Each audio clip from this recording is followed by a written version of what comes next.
Perfect. All right.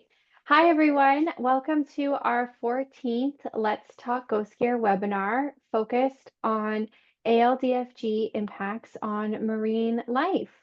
For those of you who may not know me, my name is Katie Frankel. I am the membership specialist for the Global Ghost Gear Initiative, and I will be moderating this webinar today. Thanks for everyone to take the time out of your busy day or evening to be here. And as mentioned on previous episodes, we have two key purposes for these webinars. First is to give our members a chance to showcase their work to other members in the initiative and to a larger audience through our YouTube channel. So this session and future sessions will be recorded for that particular purpose. And second, we want to give you all a chance to connect with each other and hopefully spark some interesting conversations and future collaborations around Ghost Gear. So we have 4 speakers today, and each of whom will have 7 to 10 minutes to present on their work. Then we will have an open panel discussion where we will encourage anyone in the audience to please ask questions. We'll take questions from those who raise their hands using the raise hand function at the bottom of the Zoom window under the reactions tab. And we'll also be monitoring the chat for questions, but if you're able to, we would love to hear your voices and see your faces. So today our panelists will be Kirsten Gilardi, the co-director at UC Davis School of Veterinary Medicine and vice chair of the joint group of experts on the scientific aspects of marine environmental protection. We have Sue Sayer, independent seal researcher and chair of the Seal Research Trust, Susan Frett, programs director at the Pacific Whale Foundation, and Pine Eisfeld Pierantonio, marine pollution coordinator of whale and dolphin conservation. So we have our webinar officially scheduled for 90 minutes today.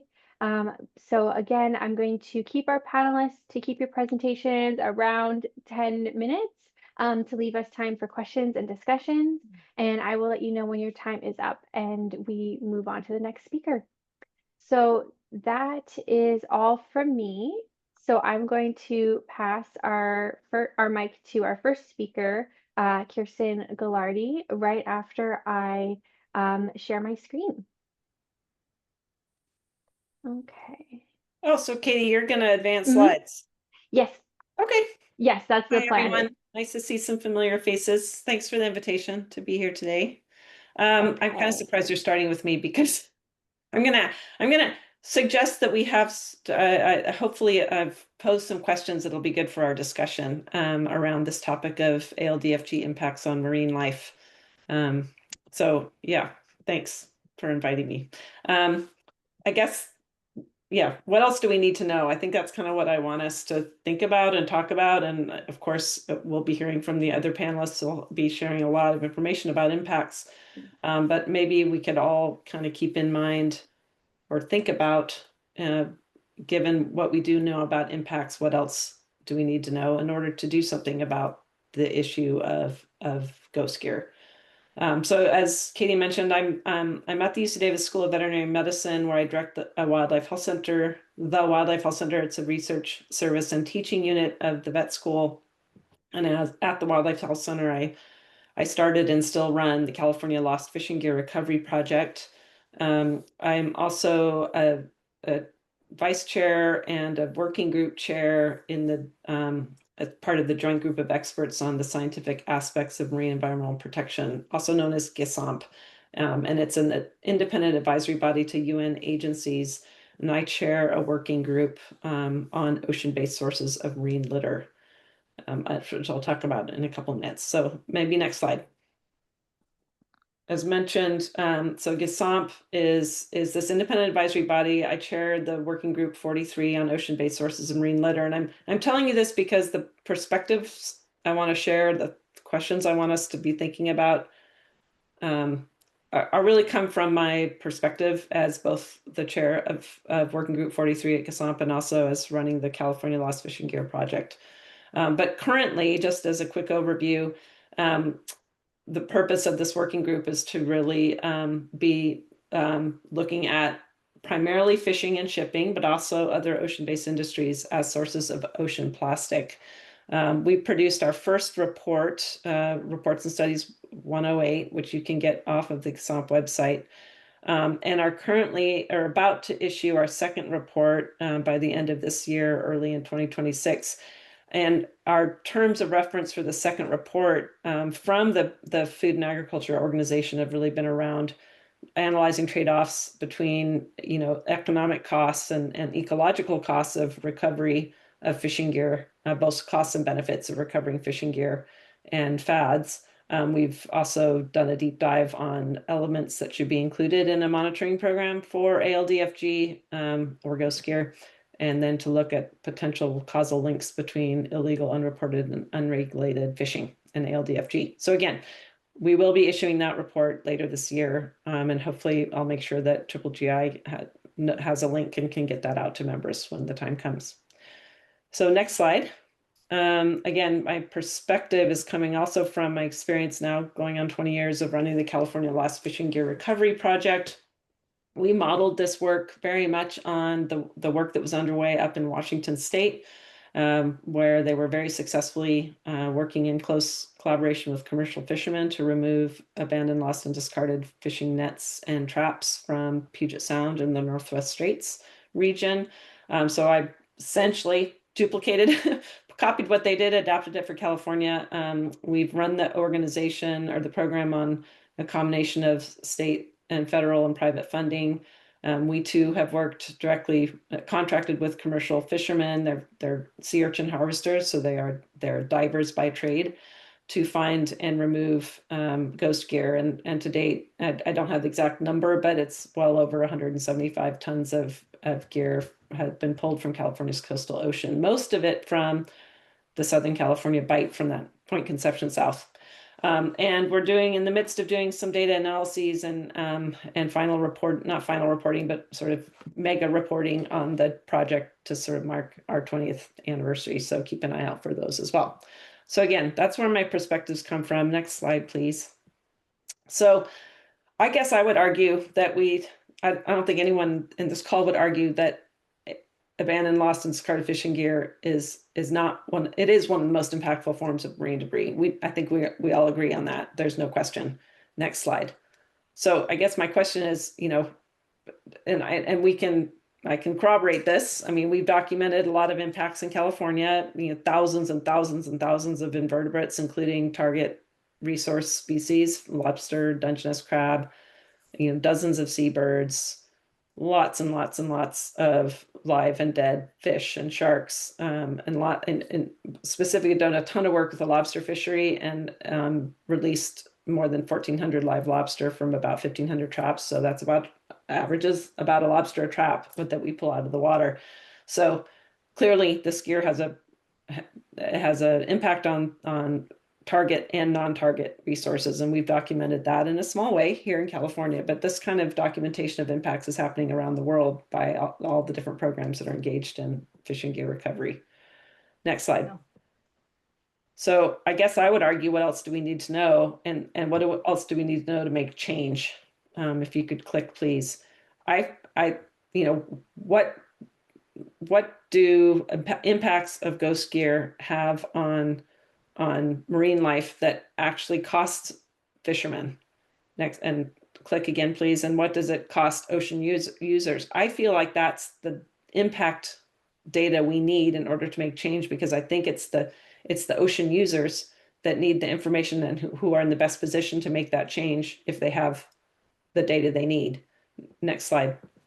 I mean, and I guess to my point, if users, ocean users, fishermen, or whoever knows what fishing gear's impacts on marine life is costing them, it's going to motivate them to change. It's going to motivate them to reduce the loss of abandoned fishing gear, and hopefully thereby decrease impacts. Next slide. I guess I'm a strong believer in the fact that if fishers have information on the impacts that that reduce their potential take, that increase regulations and restrictions, and have the potential to shift public sentiment even more, public sentiment in markets. I think if they have the information on impacts that would do all those things, that they're going to be part of the solution. It's going to be very motivating. And I think the next slide, please. I think this is a good example of that. And I know some of you on this call I've heard me present this information, but we have such a nice story here in California where it was very clear that two things were happening at the same time. The California Dungeness crab fishery, our second most lucrative fishery in the state, was a source of lost, abandoned, and discarded Dungeness crab traps. At the same time, there was a significant large whale entanglement issue happening off the coast of California, and the fishermen themselves said, we got to get out in front of this. We need to do something about the gear that's getting left in the water after the season closes, whether that's intentional or not. We have to do something about it, and we should be the ones doing something about it. And so they went to their state legislator, proposed new regulations in the Fish and Wildlife Code to mandate a Dungeness crab gear recovery program as a legal program in California. And so my point with this is simply that we were working with the fishery to figure out how to better address the problem of Dungeness crab gear that's lost in the water. But it was the fishery themselves that said, we're going to do something about this. And it really resulted in change rapidly. I mean, the law was signed in 2018 and it was in statute by 2020. Now it's been implemented with, perhaps not it's had a rocky implementation, and it's undergoing some overhauls at the moment. But I think the simple point I wanted to make is that when fishers have the information, they will act. And in fact, I've had a recent interaction or meeting with the lead of the Pacific Coast Federation of Fishermen's Associations, and the members of that PCFFA themselves are starting the California Fishermen's Gear Network specifically for fishermen to take the lead on these issues. So I think and there are examples of this elsewhere. Again, I'm just speaking from my California perspective, but I do feel like we need more information on impacts of ghost gear on marine wildlife, where that information is going to drive change, and particular change that the fishing fleets can get behind. I think that's it for my slides, and hopefully I didn't over speak my time. Oh, no worries. Thank you so much, Kirsten. Thank you very much for that presentation. I think it's good to maybe think about these questions as we see the next three presentations as well. So yeah, we are going to hold our questions to the end, and we are going to move on to our next presenter, please. And that would be Sue Sayer from the Seal Research Trust. Hello, everyone, and thank you very much, Katie, for the introduction and for chairing us as well tonight. So I'm in the Southwest UK. I'm the founder and director of the Seal Research Trust, but I also coordinate and chair the Seal Alliance, which is a UK-wide organisation. This is a frequent site that we see on our seal surveys. I've been surveying twice a week for 25 years at the same site.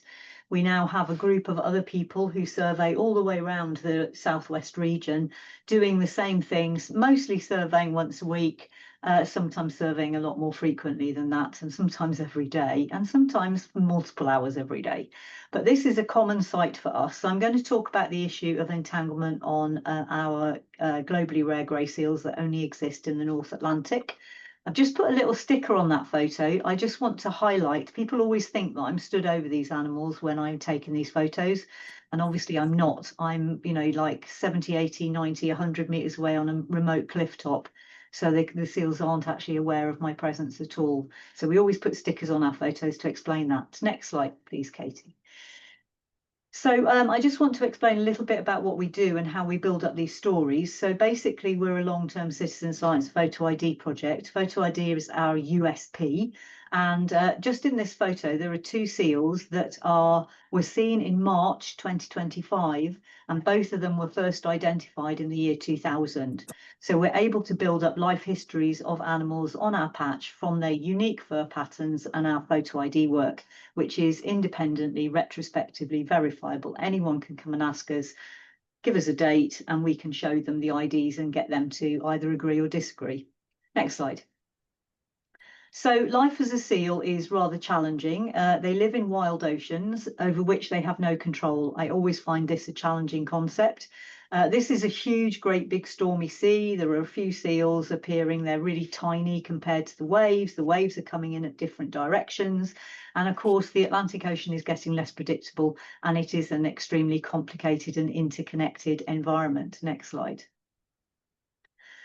Once again, if you just click through this slide, please, Katie, just to show you, this is how far away when I was taking these photos, and these are the stickers that we put on photos. So when I first saw that animal, I could barely see it with my eye, but when I zoom in, I actually realised this is a juvenile grey seal, and it's got monofilament wrapped, a single mesh of monofilament wrapped around its neck, which ultimately will be life-threatening, certainly life-shortening. Next one. So entanglement is just one of cumulative impacts that seals face. It's probably one of the most challenging ones to actually action and mitigate, but nevertheless, they're facing an increasing number of multiple impacts that are all acting cumulatively on this species. Next one. So just as a little digression, really, one of the reasons why we think that issues are so great in harbours is that historically seals have been fed in harbours. People didn't realise how intelligent they were and how easy it was to habituate them. And actually feeding a seal just once in a harbour can change its behaviour for life. They don't behave normally once they've been fed. They become food obsessed. And if we don't respect their hierarchy, then actually they can get quite aggressive towards each other, not so much to us. So one of the things that we hear from fishers is they would like us to communicate the message to members of the public that they should not feed seals. Next slide. So we do have issues in 3 of our harbours in the southwest where seals are fed by members of the public, and we've had a big campaign again this year. We funded signs to go up in harbours explaining why it's important that we practice tough love and don't feed seals. This seal has spent so much time in the calm waters of the harbour, he's got green algae growing on his back, and he's also got cataracts in one eye, which are likely resulting from the diesel fuel on the surface of the water, although we couldn't ever confirm that for sure. Next one. So that was a harsh sign. This is the usual kind of more friendly approach that we take, saying tough love. But this poor seal actually got hit. She was begging off the back of a boat. The boat reversed because the boatman didn't know she was there, and she had her back end gouged out, probably lost her pup and nearly had her tail cut off. So we have a big campaign about not feeding seals in harbours. Thank you. These are 3 different seals that were all hooked in a harbour. So this is another kind of fishing gear, I know, but nevertheless, recreational angling is a big issue for some of the seals in our harbours. I can't imagine what it feels like to have a hook across the top of your nose, actually stopping you being able to see properly. Next slide. Okay, so we have published papers about this, which you'll be able to see. 2012, we produced this one, which you can look at. Next one. We're also members of the Clean Catch UK, which is a government-led body, National Advisory Board. So, you know, providing seal taxa information for the experts on that panel. Next one. Bycatch, this is dead entanglement in lost fishing gear, is a big issue. We've had some fishers telling us that they've had 6 dead seals in one of their inshore nets and 38 dead seals in one huge trawl net offshore. 85% of UK seal bycatch is in the southwest, and the juvenile in the top right was quite an interesting case. And the post-mortem showed that because she'd been trying to struggle her way out of the net, seals can't bite and chew and cut through a net. It's impossible for them to do that without breaking their teeth and cutting their gums up. So they're not able to bite their way out. And in 2020 alone, we had 356 seals, slightly less than the previous year, to be fair, by caught, mostly in mesh gill nets, tangle nets and trammel nets. So we know what the issue is. We know what the focus fishery is for this issue. Next one. We do have dead seals that have been ex-entangled. This is one who died around the age of 10 years old. How much the entanglement impacted his early death, we don't know. Next slide. And then, of course, we have live entanglement, which is the most distressing to watch and the one we all want to try and do something about. Seals are highly curious, grey seals are highly curious, and they play with anything in the water column, and their panic response is to spin. So they spin and they become cocooned up in potential lost gear. I'm pleased to say this one was rescued. Next one.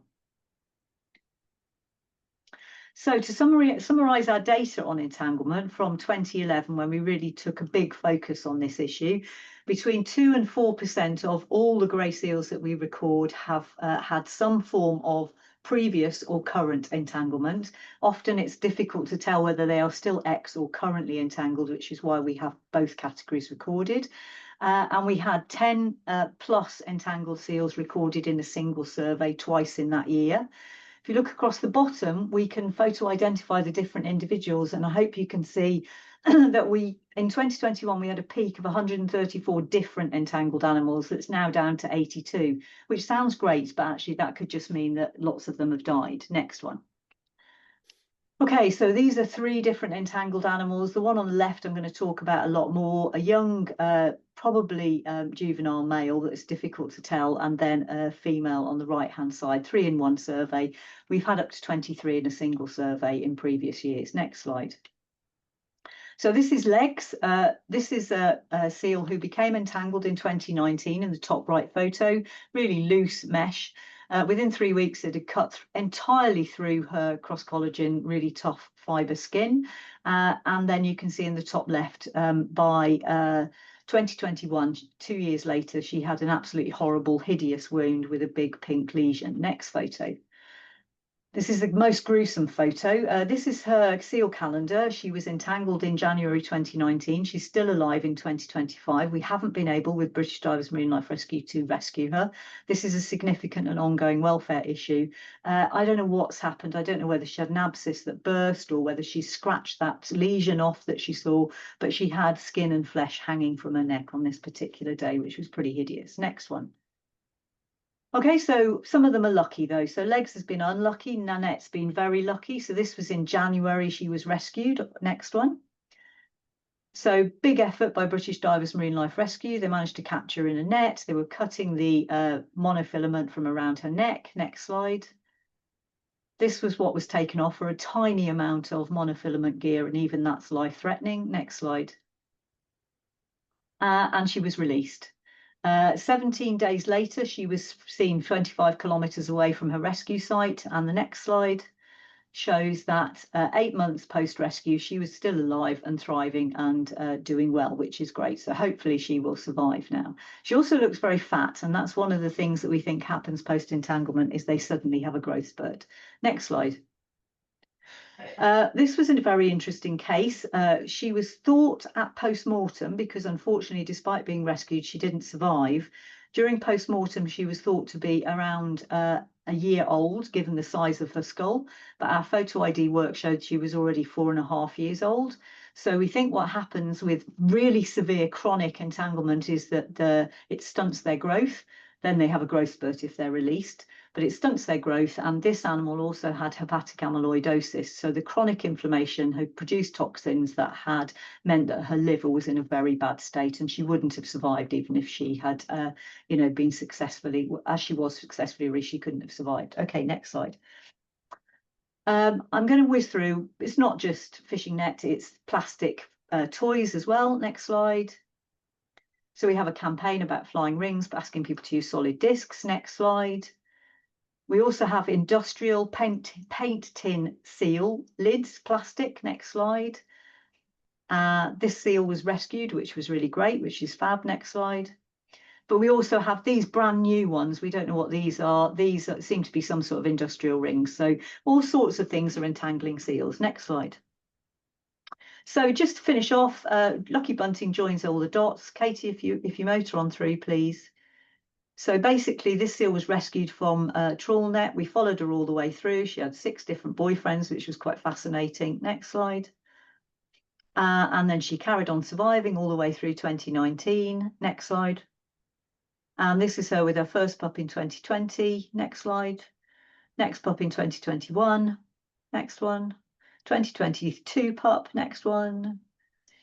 2024 pup. She didn't have one in 2023, and we're not aware of her having one in 2025, but shows that animals can survive, provided that entanglement is not too severe, the inflammation is not too severe, they can survive post-rescue. Next slide. Cumulative impacts. We've got a skeleton that shows cumulative impacts, of which, fortunately, entanglement probably wasn't one. Next slide. And just to finish, to say we're a self-funding independent charity. We rely on donations, legacies, fundraising. We've got an online shop. Next slide. And that's it. Thank you very much for listening. Thanks, Katie. I'm sorry I went a bit over. I didn't intend to do that. I must have gone too slow at the start. I'm sorry, hon. Oh, no worries. And having someone else advance your slide definitely does slow things down a bit. So wonderful. Thank you so much, Sue, for your presentation on the seals. And for our next speaker, we have Susan Frett from Pacific Whale Foundation.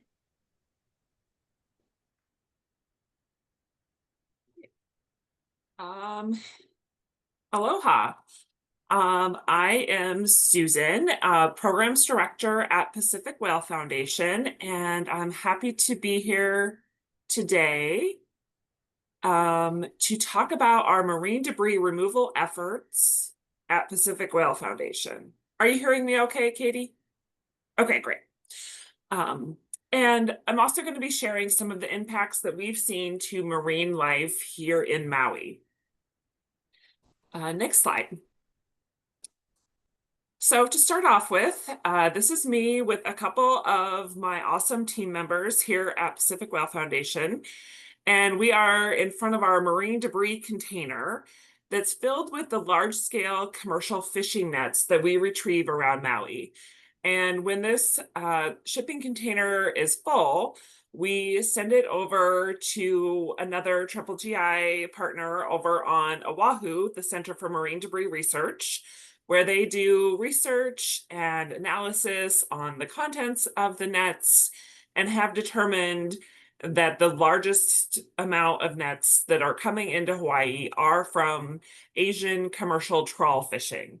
It's not material that's being used by fishermen in Hawaii waters.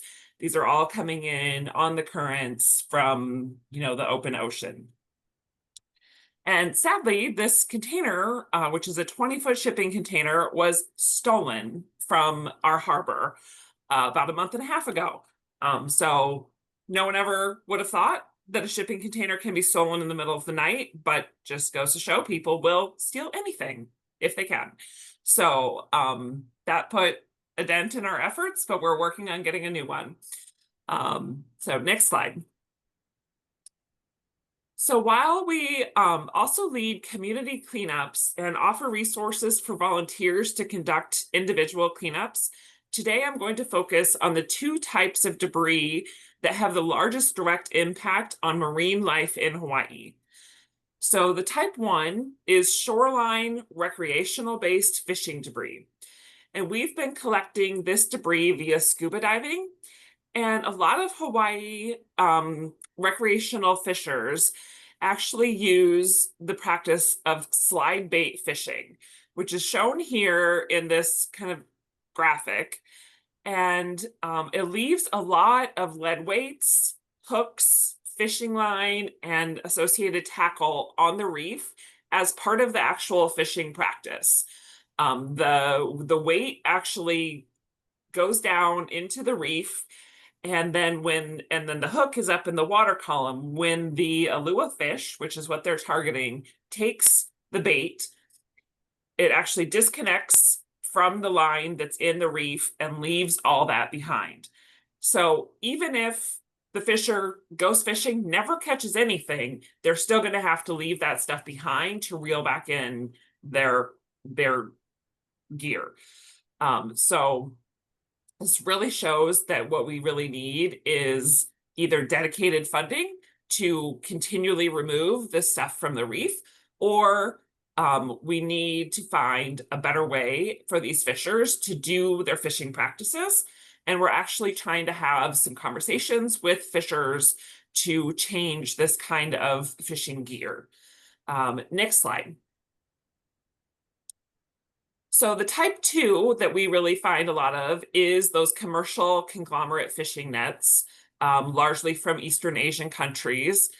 And these types of debris will drift on the currents as kind of shown here in this image.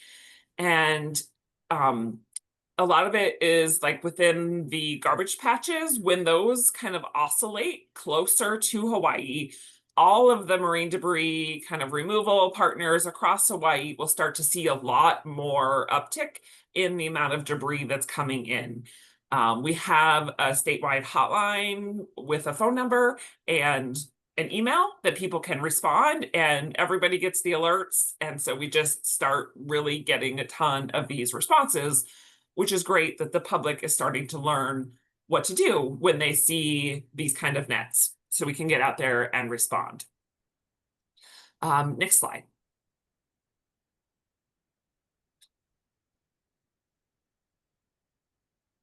Okay. So we really work to remove the debris. As we all know, it's hazardous to wildlife, clutters the shorelines, and can be hazardous to navigation. In the first image here, we actually have a net that was caught on the reef that we found when we were scuba diving for the shoreline fishing debris. We found this net stuck on the reef. So we were able to do a twofer kind of response on this day. And here is a photo of Hawaiian monk seals, which are an endangered species found only in Hawaii. And they are frequently interacting with eel traps, which is what is shown on the snout of this monk seal here. And these eel traps have also been found, like whales will ingest them, and they're just a really terrible nuisance for marine life. And then we also see a lot of sea turtles that have been hooked, and it's actually been found that 80% of stranded sea turtles in Hawaii were the victims of fishing gear entanglement. Next slide. So our research department at Pacific Whale Foundation monitors whales and dolphins in the areas where we have offices, including Maui, Hervey Bay, Australia, Ecuador, and Chile. And they've provided me these next few photos.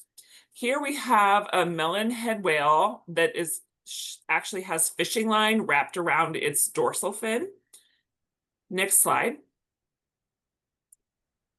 And this is a false killer whale, which we have an endangered subpopulation of false killer whales here in the main Hawaiian Islands. And there's only about 140 individuals remaining in this population. And we're really trying to work to increase monitoring of these false killer whales, because one of the major threats to them is actually interacting with fishers. So they'll interact a lot with longline fisheries. And this false killer whale has a fishing line injury at the base of its dorsal fin. Next slide. And this slide shows a dolphin with a collapsed dorsal fin due to an injury with fishing line. And in a research study published by Pacific Whale Foundation in 2021, they found that in Maui, 27% of the 255 bottlenose dolphins that they had identified were displaying one or more fishery gear related scars. So these dolphins that live around the islands are really interacting quite a bit with fishing. Next slide. And here we have a humpback whale with an active entanglement. Pacific Whale Foundation staff are involved in a large whale entanglement response team here in Maui. And our staff in Australia was part of an effort to free an entangled whale off the coast there of Hervey Bay last month. Next slide. And here we have a humpback whale with an active entanglement.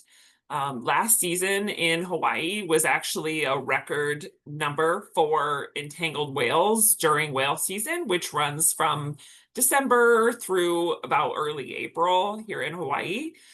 And I believe that there was 16 entangled whales reported. I'm not sure how many of those were actually freed, but I know only, a fraction of what is found to be entangled can actually be freed, just because of, encountering the animals again, and the amount of entanglement that is happening. And obviously the safety of the response crew is always, paramount for working with these large animals. Can be really, really challenging to do out, in the ocean. Next slide. So to try to counter this, we have really been accelerating our work to remove this debris from the environment over the last 2 years. So we started conducting cleanup dives via scuba diving in late 2023. We've removed 4,440 pounds so far from one spot in Maui. And that spot is extremely popular with those shoreline fishers. And we recently received additional funding. So we're expanding from that one site to additional locations around Maui, and actually did our first surveys just earlier this week. And if you want to play that video, this is actually our team going out on one of our dives. And we work with Maui Pacific divers to do our scuba diving. And we see dolphins in this area. It's a very popular area for them. And here you can see the line just kind of stretching across the coral. And this is the location where we've been working. And again, like, you just see bundles of line over the coral. A lot of times the coral is already dead. And sometimes we do get there in time to unwrap it before the coral heads start to die. We estimate there's about 8 tons at this location, and it continues to accumulate. So you can pause it here, Katie. We'll move on. Okay. Next slide. Yeah, there we go. Okay. And also in January of 2024, Pacific Whale Foundation became the designated response organization for that large-scale marine debris in Maui. We've collected 16,191 pounds to date. Maui actually doesn't get as much of these large conglomerate nets as Oahu and Hawaii Island get. And Kauai also gets a lot of these. It's just due to how the currents kind of run around Maui. When we do have rare south wind days, that's when we see a lot more of these nets coming in. We have a very small staff, so we started a volunteer text line, and we'll send out an alert whenever we have a net response to recruit volunteers. And we've had 267 volunteers help with our net response efforts, which has been fantastic. And we're actually starting a partnership with a Hawaii-based tour helicopter company, and they are going to have their pilots and their guests start to spot these nets from the sky and report them to us just while they're going about their regular commercial eco tour kind of activity, which is fantastic. Next slide. So to just wrap up here, our process is, getting people to report, we respond, and then we do the best that we can to recycle and repurpose all of the materials we're bringing in. I mentioned that we're sending our nets over to Center for Marine Debris Research, and they are working on trying to scale up the recycling and reuse process for these materials. We're also working on turning the lead weights that we're collecting from the scuba diving into scuba diving weights, or, artwork, other kinds of things. And we're excited to be scaling up this effort really soon. We've got a great local artist here on Maui that is using nets to make some really cool artwork. Next slide. And we'd love for folks to follow us on our Instagram, which is the Pacific Whale Foundation Maui. And my contact is here. Feel free to reach out via email. And mahalo to GGI for the invitation to be part of this webinar. Awesome. Thank you so much, Susan. And we're going to move on to our next and final speaker, Pina from the Whale and Dolphin Conservation Organization. Hi, everyone. Thanks, Katie. So I'm Pina Eisfeld Pierantonio. I work as Marine Pollution Coordinator for the international charity Whale and Dolphin Conservation. I work in head office in the southwest of England in the UK. I give a warning. I have a couple of not so nice pictures coming up, so I apologize, but yeah, it's necessary. Next slide, please. So I'm talking about cetaceans, which incorporates whales, dolphins, and porpoises all together. And for cetaceans, ghost gear isn't just a pollution issue. It's one of the most severe animal welfare conservation challenges they face globally. And I will explain why in my little talk here. When whales, dolphins, and porpoises encounter ghost gear, they can either ingest it or get entangled in it. Next slide, please. I'll start with the ingestion impacts, and to demonstrate this, I've got two case studies. The one on the picture in the top right-hand corner is what was left over after a necropsy of a 6.7-meter juvenile male sperm whale who stranded in Hell's Mouth in Wales in the UK in October 2019. And this whale was in very, very poor nutritional state, and there was no recent evidence of any feeding. The stomach was empty except for a large amount of rope in the first stomach, which you can see here in this picture. And there was no, even though there was no blockage between the stomach chambers, so whales have more than one stomach, but this whale had, the first stomach was full of this rope, and there was no blockage between the stomach chambers, but this ghost gear that he ingested would likely have affected the capacity of the stomachs and impacted the animal's ability to digest any prey.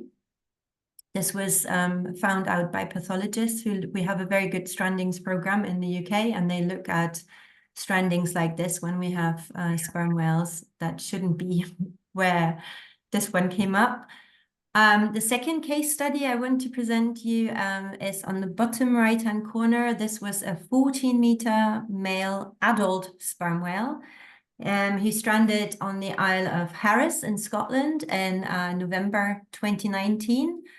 And he had a whole range of plastic in the stomach, including a scrap of net that was 3 meters long and 2 meters wide.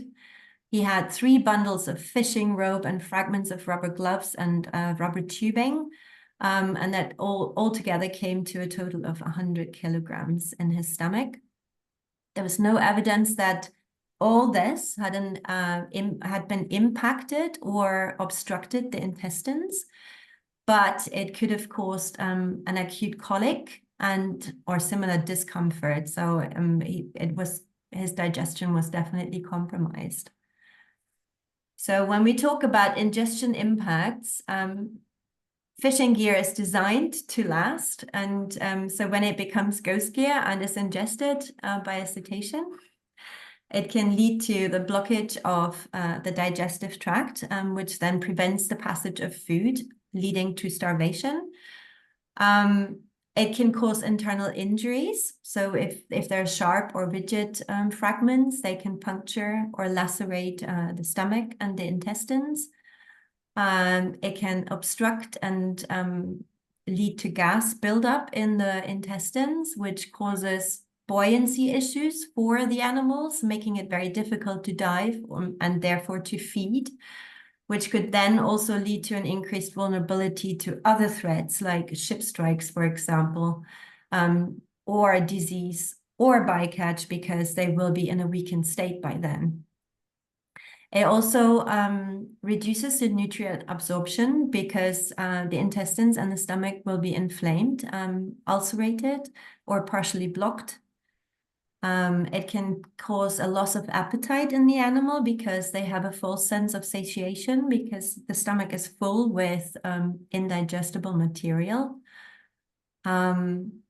They will have a reduced foraging efficiency due to the discomfort, the impaired digestion, or their weakened condition. This will lead to energetic stress, which is due to the chronic malnutrition, which reduces the body condition and the immune competence of the animals. There will be quite a lot of pain, infection, and chronic distress from the internal trauma of all this ghost gear. This is a long-term suffering. Ingestion does not usually cause immediate death, but it's a slow decline over weeks or even months.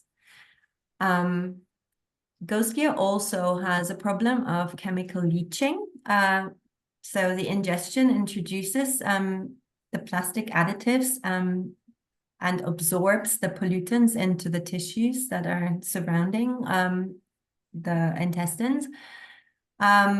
This can then lead to bioaccumulation of all the chemicals, which move up in the food chain as well. So if a cetacean might eat something that has already got a big chemical burden, this will accumulate within the cetacean. And if they then have a mouthful of, or a stomach full of indigestible ghost gear, this might add another chemical load to their already compromised bodies. There are knock-on effects of all these the above is that there's reduced survival and also reproduction, and this is particularly serious in slow breeding cetacean species like the bigger whales, for example. Next slide, please. Here I'm talking about entanglement impacts, and again I have two case studies. The picture on the right is of a 7.5 meter juvenile female minke whale who dead stranded in Yorkshire in October in 2020. This individual was extremely emaciated. If you look at the picture, it looks very, very thin. There was nothing to this whale. Minke whales should be much fatter, especially in the UK. There was no evidence of recent feeding in this animal at all, and she had a tangled mass of rope and attached goose barnacles of about 4 kilograms altogether, wrapped around the tail fluke. If you click once, Katie, there should be another picture. Yeah, there. This was what was wrapped around her tail fluke. And the tail fluke was partially severed because the material started to migrate through the flesh. So the fluke had limited functionality, and this was classed by the pathologist as a chronic entanglement. And they said that this small amount of material, which was only 4 kilograms, ended up killing a 10-ton whale. If you click again, this is the second case study I want to present. This is a 4.5 meter adult female sowerbeast beaked whale who life stranded in East Lothian in Scotland in October 2019.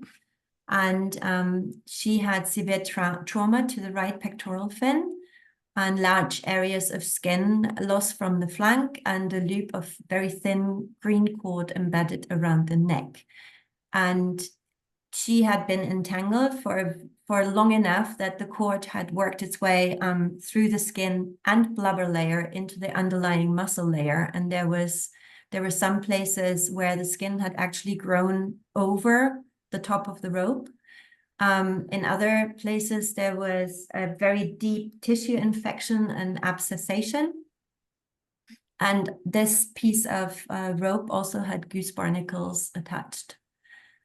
Which also means that it's been a very long-term entanglement. And at some point, the rope became wrapped around the pectoral fin, dislocating the shoulder joint and severing the pectoral fin, and therefore she was unable to swim effectively and most likely was in a large amount of pain and life stranded and then died on the beach. So when cetaceans become entangled in ghost gear, there is increased drag, which reduces their swimming ability and their ability to feed effectively and efficiently, which in turn then leads to an increased risk of predation and also of ship strikes because they won't get out of the way fast enough. The embedded loops of material that affect a whale or a dolphin who is entangled with ghost gear can compromise or restrict movement and eventually lead to severe wounding, infection, amputations, and death, a process that can take months, if not years, involving a lot of discomfort and pain. Therefore, from a welfare perspective, lethal entanglements of whales or dolphins are arguably one of the worst forms of human-caused mortality in wild animals. Next slide, please. Whales and dolphins are intelligent, sentient beings that live very complex social lives, and many species form long-lasting bonds within family groups or pods and rely on cooperation for activities like feeding, socializing, and raising their young. And when these animals become entangled in ghost gear or ingest ghost gear, it doesn't just harm their physical health, it can seriously affect their well-being and their ability to carry out normal behaviors. And the loss of a single individual can have ripple effects across an entire social group. For example, the death or injury of key animals, such as the mothers or experienced leaders, can disrupt group stability, break down social networks, and lead to the loss of shared knowledge. For example, about feeding areas or cooperative care for young. In this way, ghost gear can impact not just individuals, but whole communities and even populations of cetaceans. And what we see on a beach, stranded whales and dolphins entangled in nets or ropes or with bellies full of ropes, is probably only a small fraction of the true scale of the problem. Many animals die at sea, are never found, leaving a large gap in our understanding and of how widespread and serious ghost gear impacts really are. And while awareness of ghost gear has grown in recent years, there's still limited information about its population level effects on large marine animals. And closing this knowledge gap is essential if we are to understand the full consequences of ghost gear, compare its impacts with other major threats and set informed conservation priorities. And until we understand how ghost gear affects populations, not just individuals, we're missing the full story, I think. Next slide. Thank you very much. Wonderful. Thank you so much, Pina. So that is all for our presentations for today. And I would like to open up the floor to questions from the audience. Okay, Erin, please go ahead. Hi, my name's Erin Pelletier. I'm with the Gulf of Maine Lobster Foundation, and I work on the east coast of the U.S. with the lobster pot fishery. And I guess my question started with Kirsten and your, I think it was your last slide. I don't know if you can bring it up or not, Katie, but you mentioned that the fishermen got, where I don't want to say excited isn't the right word, but they got engaged and they brought, you know, the issue to the forefront. And are we talking about ghost gear or are we talking about active gear? Because I think a lot of these presentations, I could ask this question to everyone that gave a presentation about, you know, defining whether these mammals are being entangled in ghost gear or is it active gear? Because in my fishery where I work, I would say 99.9% of it is active gear. So when we collect our ghost gear, we make sure to point out that it's not being entangled. It's the active gear that the whales and the dolphins are getting entangled in our fishery anyway. So I had a question about what you guys think about that. Super important point, Erin, and that derelict or legal gear question has come up, especially around entanglement from from the very beginning and still is absolutely a critical issue. I think I can't speak exactly for the fishermen on the impetus for proposing this legislation, but my sense is that there was a feeling that it was the very least that the fishery could and should be doing around the problem of vertical lines in the water, the presence of vertical lines in the water, right? And of course there are vertical lines in the water during the fishing season, but that's where they could have moved the needle on that, especially around large whale entanglement, was to be proactive about making sure that there isn't any gear in the water after the season.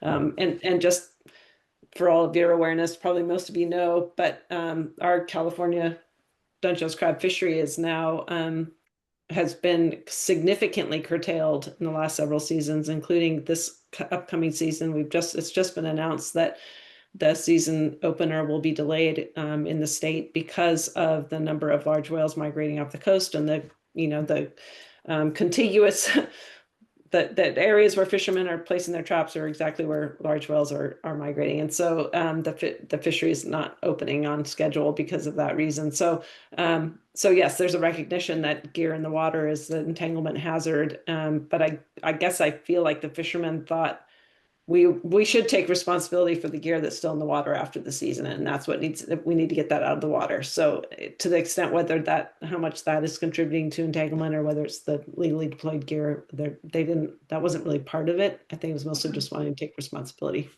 Okay, no, that makes sense. Thank you. Awesome. And Sue, you have a question or a comment? I was just going to follow up with a comment that obviously in the Southwest UK, we have both bycatch in live operational gear and we have entanglement in lost gear, mostly, not exclusively, but mostly. Unfortunately, we have a very poor understanding of just how severe bycatch is in live operational gear. In the UK, because of the US Marine Mammal Protection Act, fishers have to report any unintentional bycatch within 48 hours of landing their vessel, but we know that doesn't happen. So we did a Freedom of Information request and got no cases reported of seal bycatch in 2 years. And we know that from postmortems there were at least 2. So we have no real idea of just how bad the issue of bycatch is, although the Cornwall Wildlife Trust Marine Strandings Network, along with the national organisation, the Cetacean Strandings Investigation Programme, have a good idea about dead bycaught animals that wash up on shore. So it's going to be a huge underestimate of the issue. But the live entanglement is obviously the one that we do have data for. But the issue is we only get the animals who are at the survey locations that we're surveying when we're surveying them, and we're not surveying them all the time. So that too is also going to be an underestimate, but both are very serious, I would say. And potentially, I mean, a 4% if impact, which is what we've come up with on 2 years out of the last, I don't know how many that I presented about since 2011, 4% has been recorded as potentially having population level effects, and 4% is just what we're seeing. Pina, please go ahead. Yeah, I wanted to add that it's really difficult to tell entanglement in active gear, so bycatch, apart from entanglement in ghost gear, because you don't really know when you have an individual coming up on the beach. It might have been entangled for quite some time whilst the gear was still active, and then it's been on the animal for such a long time, like the Cuvier beaked whale, for example, that I showed, the female who had the entanglement around the neck and it had grown over the wound already. It was a very long-term entanglement, but maybe when she picked that up, it was still an active gear. So it would have been a bycatch event. But because it had been on it so long, it was classed as a ghost gear entanglement. And it's very, very difficult to tell those two apart. And people are working on trying to figure out how to make a distinction to say these animals were bycaught unless it was observed. And these animals that came up on the beach were actually entangled in ghost gear, but it is difficult to say. And we don't have actual entanglement data, how many individuals get entangled, for example. We don't have that data because it's so difficult to ascertain. I was also just going to add that we do, it's just the same as with cetaceans. We've had post-mortems on entangled seals, and their flesh grows over the entanglement, and so does their skin grow over the entanglement. So sometimes you just have the spikes sticking out, but there is a huge bit underneath of sand and goodness knows what else inside their wound, which must be pretty hideous.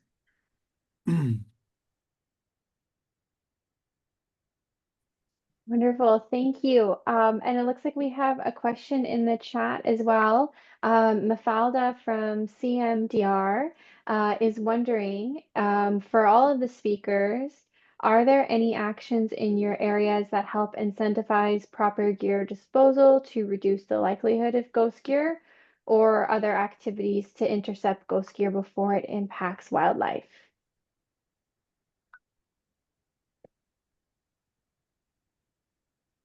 So I can come in and say, currently there are no incentives to responsibly dispose of end-of-life gear. It would be fantastic to have that. It is something that we routinely ask for with the statutory agencies, that in an ideal world, a fisher who's about to dispose of end-of-life gear requires a certificate for that then has to be shown before they buy new gear. So that would be for us a really good practical way forward, that when you want to buy new gear, you have to have the responsible end-of-life gear certificate for your previous gear.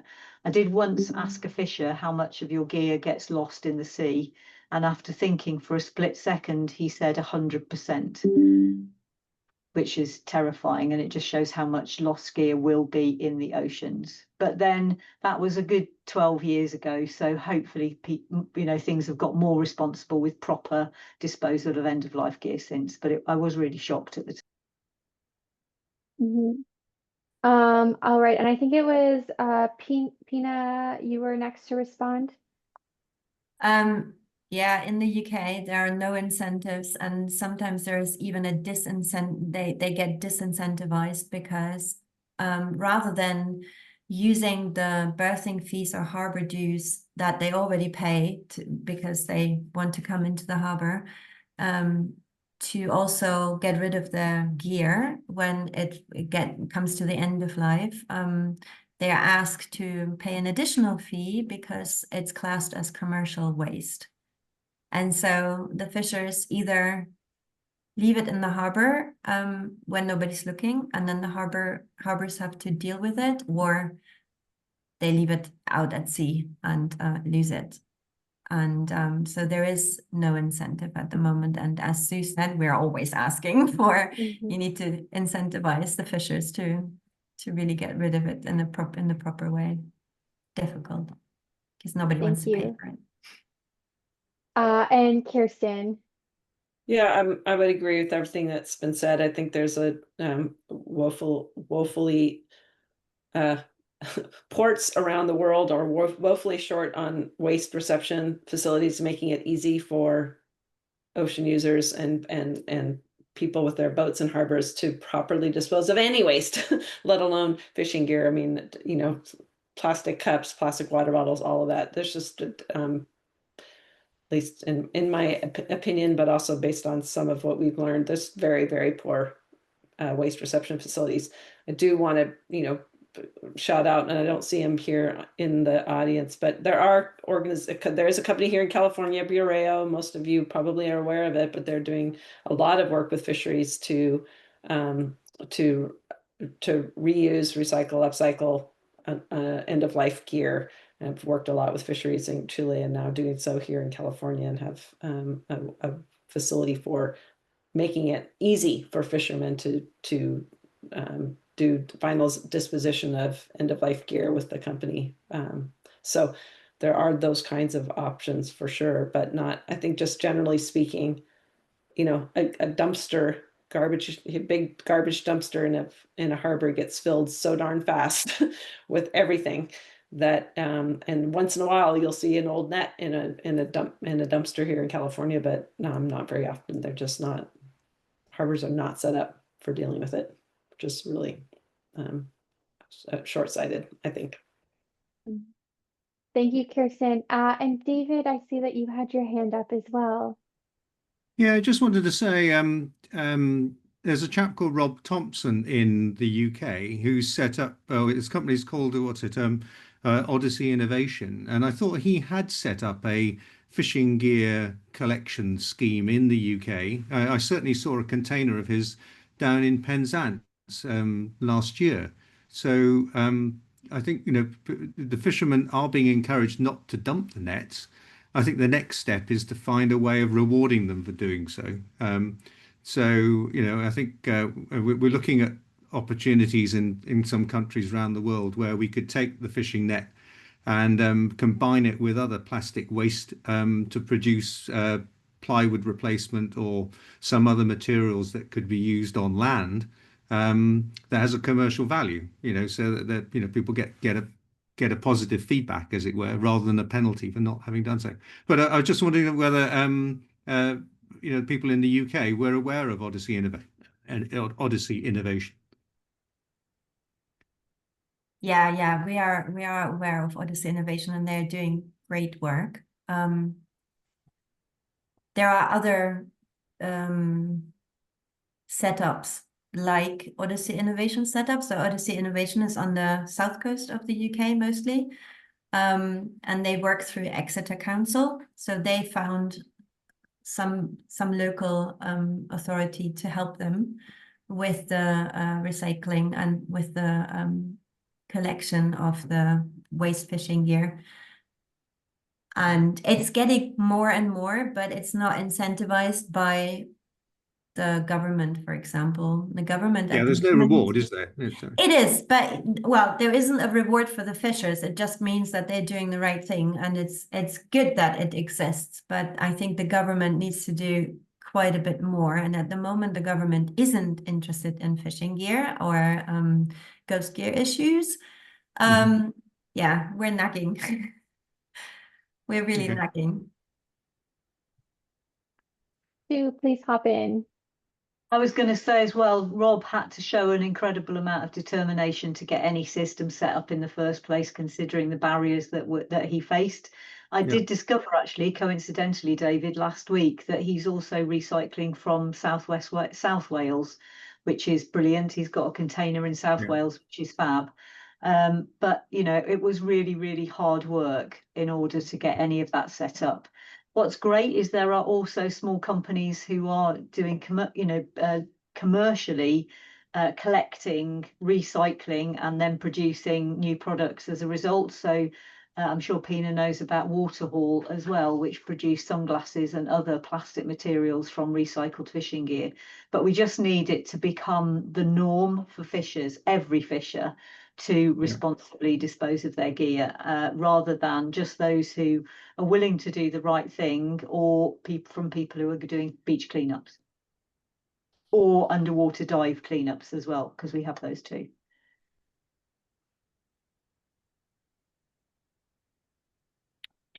So can I just ask one other question of Kirsten?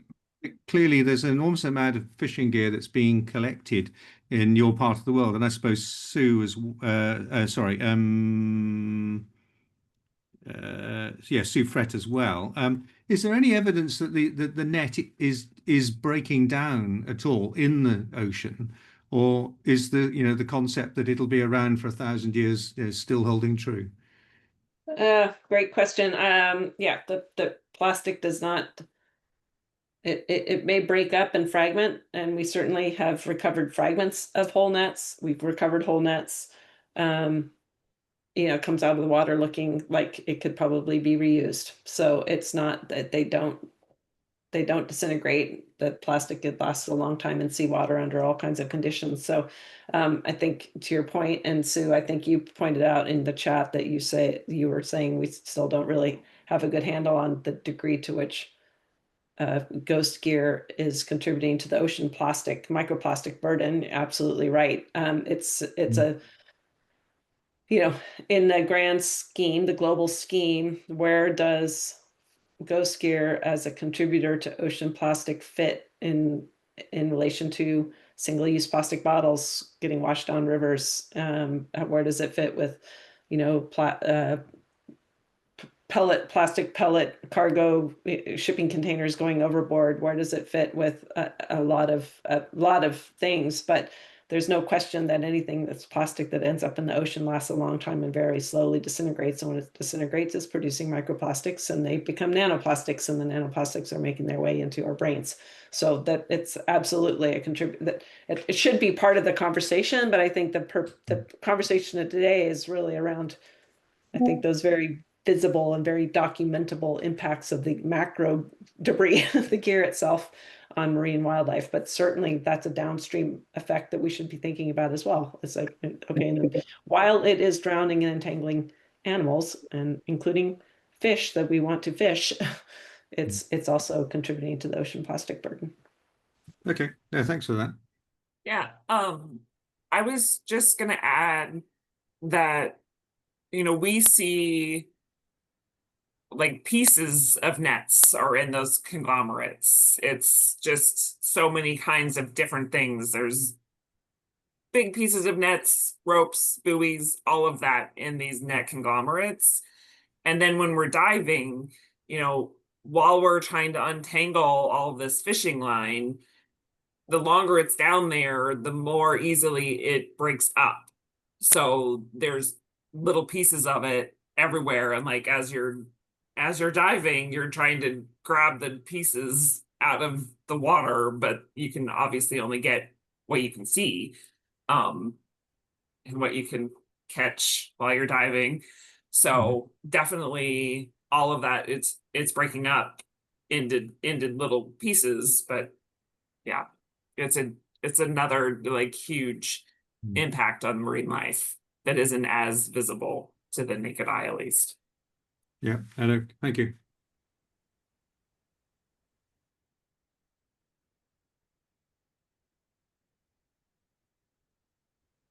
Awesome. If anyone has any more questions, please feel free to jump in. I see that Carl mentioned that in South Korea, the government has established a deposit system for the nets that are returned, which is really awesome.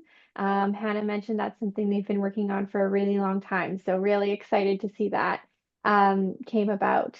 Oh, Sue, do you have any more questions or comments? I was just going to say that the issue we have when we record seals as entangled, they've either been previously entangled or currently entangled, because telling the difference between the two can often be extremely difficult. Sometimes the net pulls the neck so tightly in you can't see the gear, but it is there. And other times you look at something that looks like that's got gear there, and you post-mortem it and there's no gear left there. So that's why we have to group as our entanglement data as there is evidence of at some point in their time they've been previously entangled. They might still be entangled, but we can't see it, and currently entangled with gear that we can see. But when we analysed what percentage of not what percentage, but how many of the cases that we'd studied were lost fishing gear, all but one of them at the time was lost fishing gear.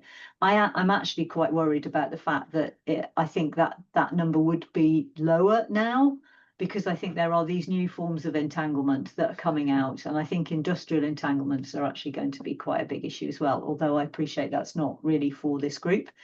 But one of the things I found fascinating, particularly with Leggs's case, is for quite a long time you could see the bits of net sticking out. They were probably about this long, maybe a bit longer. Now you cannot see anything sticking out.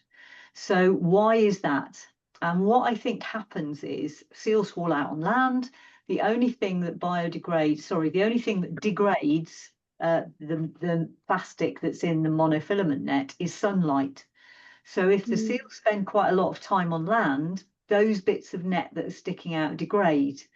Now, whether that impacts the knot that's at the base of that bit sticking out, and therefore the knot becomes no longer viable, therefore it might loosen a little bit, we just don't know. There's just so much that we don't know in terms of fine scale impact of what's happening. But legs doesn't have any bits sticking out anymore. I don't think that means, from the wound that she's got, I don't think that means that she's not got any net there anymore, which is why we always have to say, just because we can't see stuff, there is evidence of entanglement at some point in that animal's history. It's just very confusing and complicated.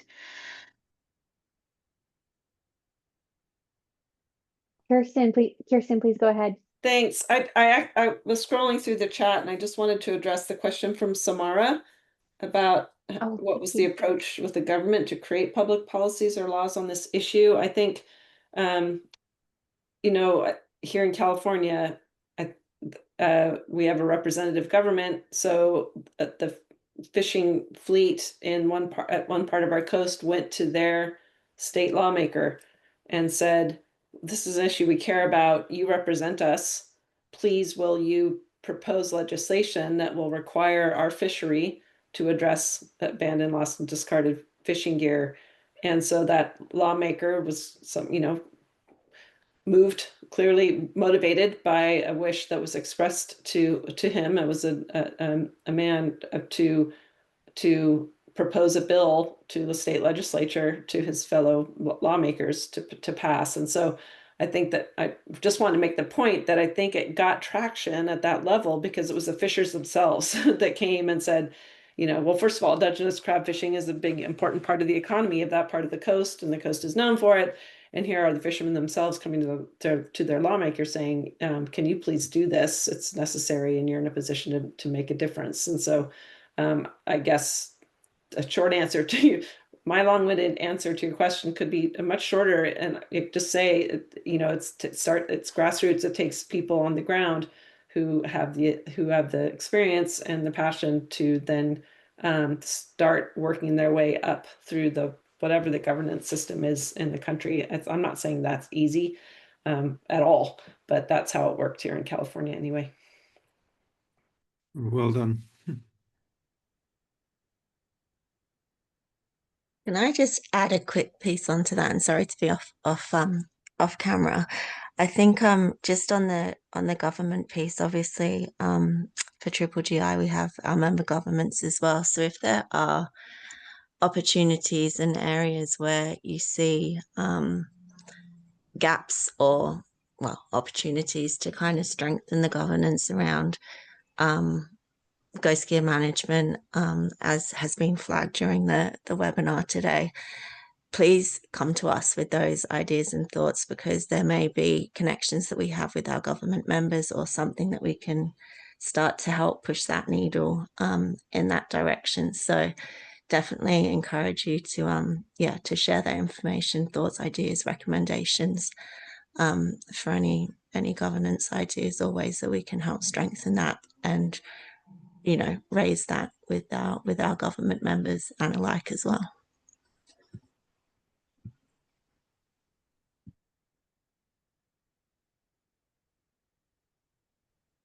That's awesome. Thank you, Hannah.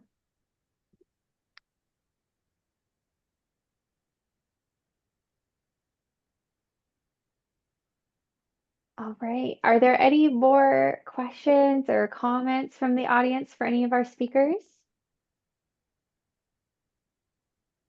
I think the last point I'd make, I suppose, is that where we're trying to use the recycled fishing gear that Rob Thompson's collecting, we're then competing with the lower price of virgin materials. And in an economic environment, that is quite challenging. So I think it would help if there was some form of, I don't dread to use the word tariff on imported recycled materials, which people are using so they can claim that they're using recycled materials, but they're undercutting what we're trying to do in the UK. I don't know if the same problem is being had in other parts of the world. I don't know what the situation is like in America.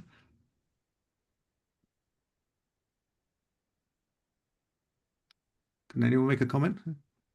All I can say to that, David, is I've heard the similar conversations and discussions at various meetings that were those who would like to be innovative with how how to treat end-of-life gear and extended producer responsibility approaches to recycling run up against the sheer economics of it and the power of the plastics industry lobby, at least in our country, who can make it economically unviable for some of these ideas to go forward, because virgin materials are just so We're doing some analysis at the moment. Where it does seem to stack up is on island nations and things like that, where if they're importing timber, then you can then use plastic lumber, plastic plywood as a substitute for imported materials. Tends to be more durable and less expensive, but you've got the cost of setting up the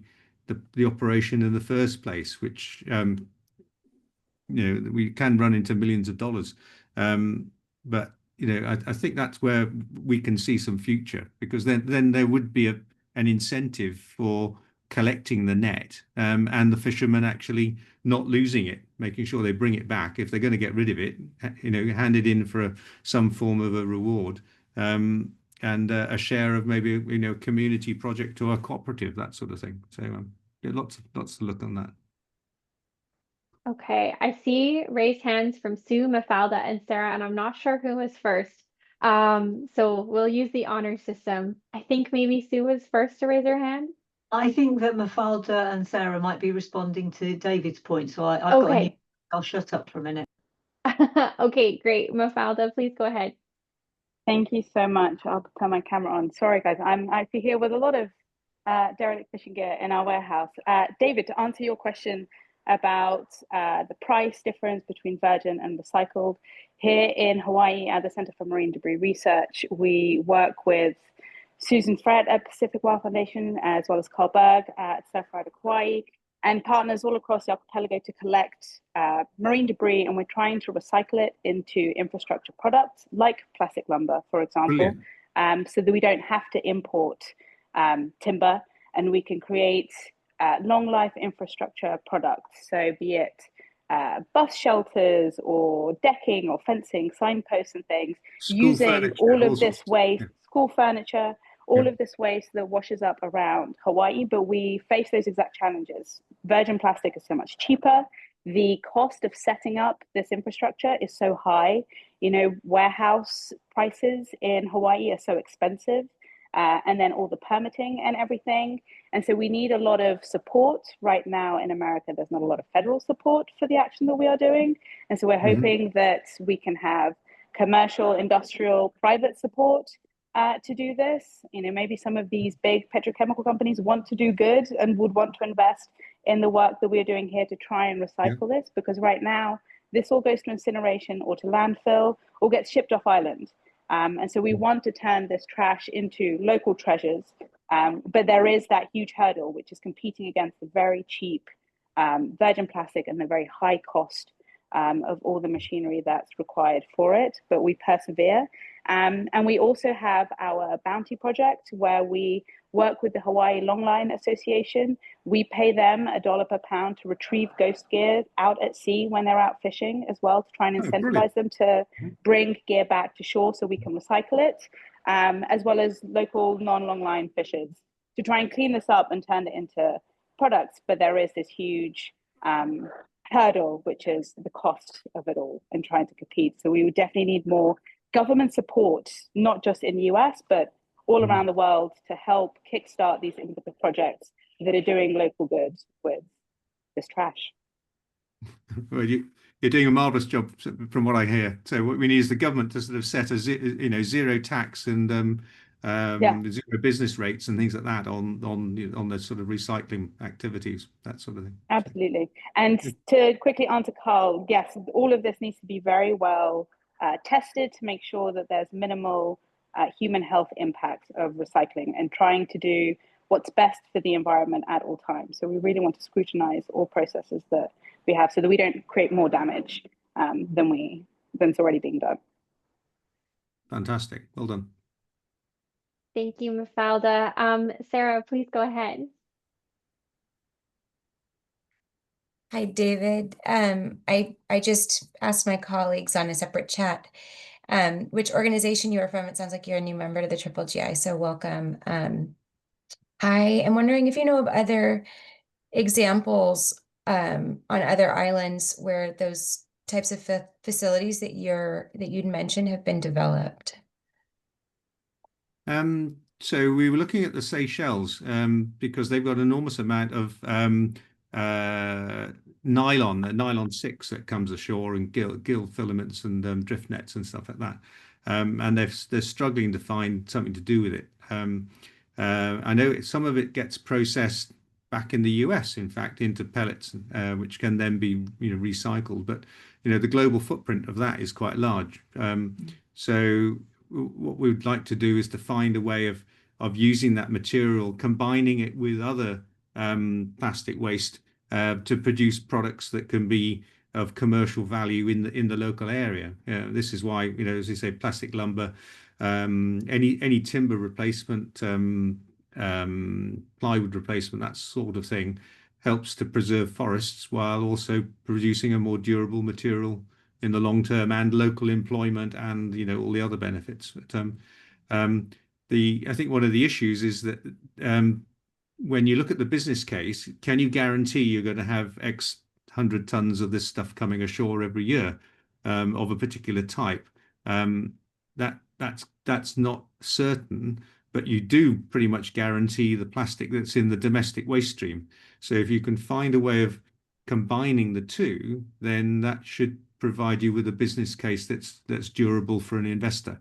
So that's what we're looking into at the moment. And what we're trying to do is to get to scale. We want to be able to process I'll be tons done in of 2 net, not minutes. just a few kilograms, that sort of thing. Yeah, sorry. Thank you.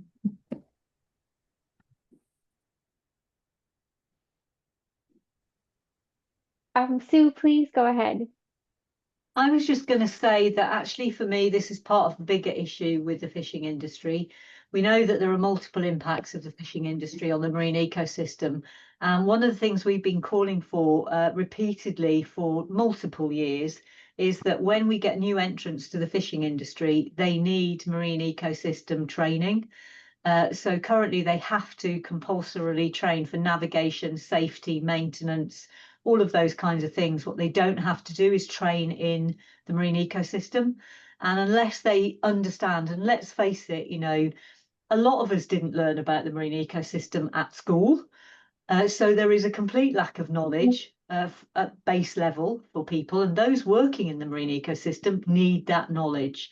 So until governments require fishers at start of career, when they're entering the industry, to do marine ecosystem training, of which disposal of end-of-life gear, marine plastics, entanglement, bycatch, of which those are just a few issues that they really need to consider. There's all sorts of things like invasive species and chemicals, and there's all that stuff as well. They really need to have a grounding for that. And I think if we had blanket marine ecosystem training for fishers, that would really make a huge difference. They'd understand more about how they fit within the bigger picture. Thank you, Sue. What they do isn't intentional. I don't think they realize the impacts of what they're doing. Yeah, for sure. And that definitely makes me think of one of our other, for those who have to leave right at 1:30, thank you so much for joining us today.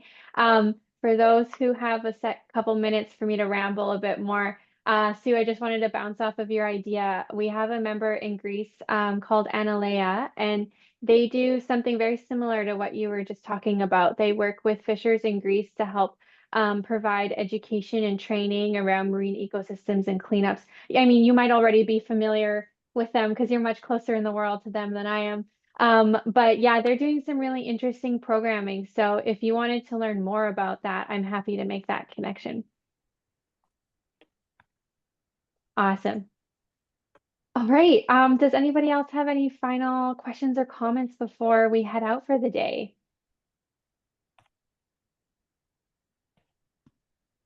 All right. Awesome. I think everyone's probably good for now. Thanks so much to all of our wonderful speakers, all of our lovely participants.